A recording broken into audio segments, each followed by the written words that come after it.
Rumah seharusnya jadi tempat orang bisa nafas, bukan tempat di mana orang harus menghitung siapa yang masih bisa dipercaya.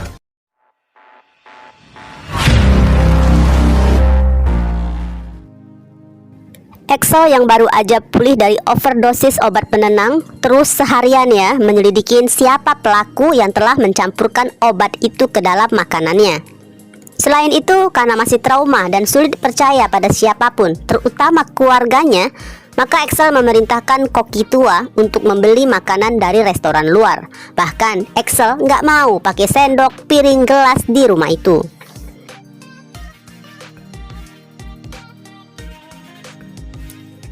Ini makanan dibeli atas perintah Tuan Axel dan beliau akan makan di ruangannya aja. Ini penjelasan si koki tua pada Blade yang saat itu merasa heran melihatnya membawa makanan bungkusan. Si koki tua sih sebenarnya bisa dipercaya dan selalu berpihak pada Axel. Namun bagaimana dengan Blade? Si gadis mungil yang dahulunya terlantar di jalanan dan ditolong oleh Axel untuk diberikan tempat tinggal di rumah itulah yang harus diwaspadai. Ya, meskipun Blade sangat tahu berterima kasih dan mengerti hutang budi, namun sekarang Blade sudah jadi pelayan level tinggi yang sangat setia pada keserakahan Dominic. Maka Blade menggunakan hak aksesnya untuk diam-diam masuk ke ruangan Axel. Lagi-lagi Blade mencampurkan obat penenang ke dalam minuman dan makanan bungkusan itu. Lalu Blade memerintahkan tim IT untuk menghapus rekaman CCTV-nya. Niat Blade di sini sih agar sementara waktu Axel nggak bisa bertindak. Pilihan yang lebih baik daripada Blade harus menerima tugas dari Dominic untuk menyingkirkan Axel selamanya karena Axel dianggap jadi penghalang rencana mereka.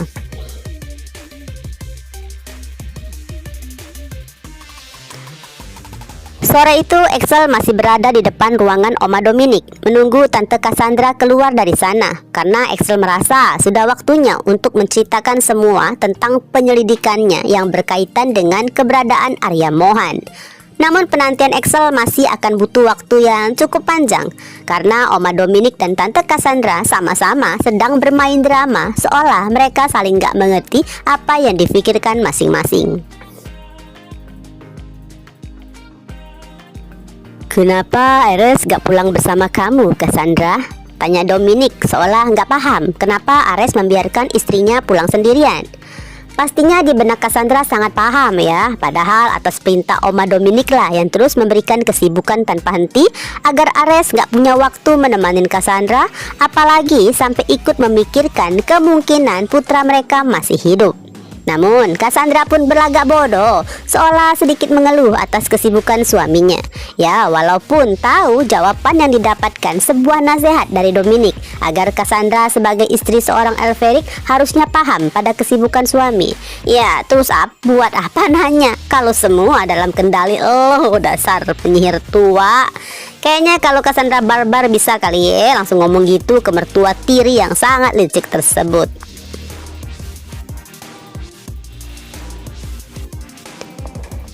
Karena pembicaraan di dalam ruangan itu penuh drama dan masih akan berlangsung lama, maka Valerian menemani Axel untuk kembali ke ruangan kerja Axel.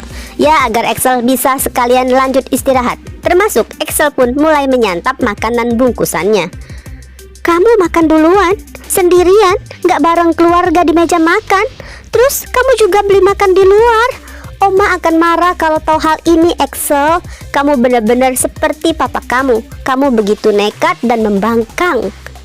Nada suara dan ekspresi Valerian begitu cemas melihat kelakuan putranya yang saat itu dengan santai menyantap makanan bungkus itu.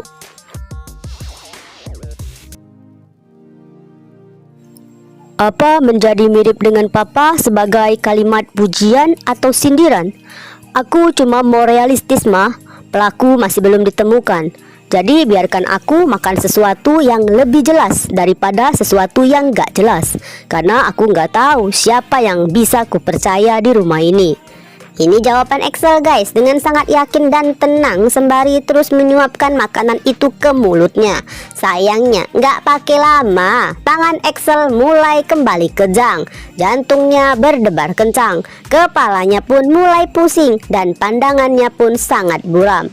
Suara Axel sangat lirih dan Axel hanya bisa memanggil sepatah kata, "Ma." Lalu Axel kembali pingsan di sofa itu.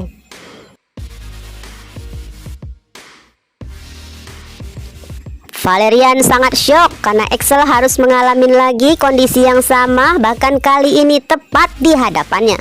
Val pun langsung memerintahkan dokter keluarga untuk memeriksa kondisi Axel. Val pun langsung menghubungi dua putranya yang lain, Matthew dan Devon. Hanya mereka yang bisa ia percaya. Nah, lagi-lagi di sini Matthew terlihat sangat khawatir, bahkan marah atas kejadian yang menimpa adiknya. Karena guys, belakangan ini hati Matthew perlahan mulai disentuh perasaan cinta. Ya, walaupun Matthew belum sepenuhnya sadar ya, udah jatuh cinta banget pada Catalina, mantan korban Sandra yang masih terus diancam hingga kini.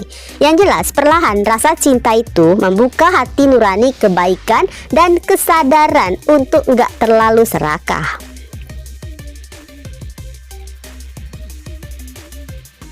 Siapa yang tega melakukan ini sampai kedua kalinya? Tanya Matthew dengan nada marah. Jangan bicara di sini, jawab Valerian sambil berbisik. Dalam hati ibu dan kedua anaknya ini guys menyebut satu nama yang sama. Siapa lagi kalau bukan Oma Dominic? Hanya beliaulah orang yang paling kejam dan gak memandang arti kata keluarga jika orang tersebut dianggap pengkhianat. Contoh yang gak perlu disebutkan dan seolah jadi rahasia adalah kematian Maximian. Dalam hal ini, baik Valerian dan ketiga putranya ya, diam-diam telah meyakinin bahwa Oma lah yang telah memerintahkan kematian Maximian. Nah, apalagi mereka sangat jelas bagaimana sikap Axel yang emang selalu terang-terangan menantang keinginan Oma. Jadi tersangkanya pun langsunglah mengarah ke Oma dan semua gak ada yang berani melawan kehendak Oma.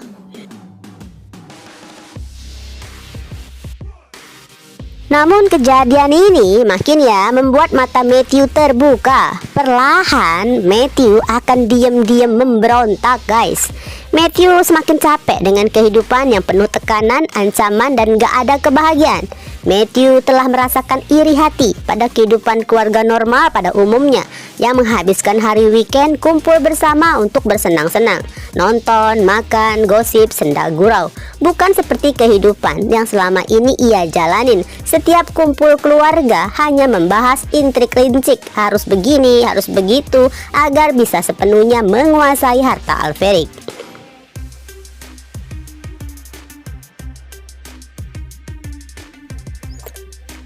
Untuk saat ini Matthew masih belum tahu apa tepatnya jalan yang harus dia pilih atau bagaimana caranya. Apalagi tahulah ya, Matthew gak akan pernah senekat Axel yang terang-terangan berpihak pada Alferic. Satu-satunya hiburan yang sedang diam-diam dilakukan oleh Matthew adalah terus mendekat pada Catalina, memberi Kate tambahan kerjaan jadi model di salah satu perusahaan berlian milik Alferic. Selain itu, Matthew masih akan menunggu waktu yang benar-benar tepat untuk memilih pergi dari keluarga Casarius. Karena perlahan Matthew siap melepaskan keserakahannya dan gak terlalu berniat melawan Alferic lagi. Nah, kalau sudah begini akan semakin mudah lah bagi Catalina dengan rencananya yang pura-pura membangun chemistry untuk coba memanfaatkan kelemahan hati Matthew dan mengorek info tentang gerak-gerik Casarius.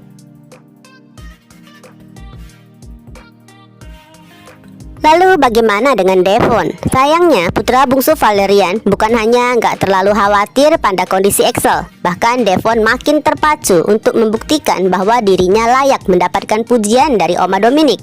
Dan tekad Devon makin kuat untuk menyelesaikan misi apapun dari Blade, si pelayan andalan di rumah itu. Tahu kan, misi Devon sekarang ini yaitu harus mengalihkan perhatian Mr. F dengan cara Devon akan terus jadi pengganggu di hubungan Harry dan Aquila. Ya, walaupun misi ini akan sangat sulit, namun seenggaknya kemunculan Devon akan membuat Mr. F resah. Itu harapannya.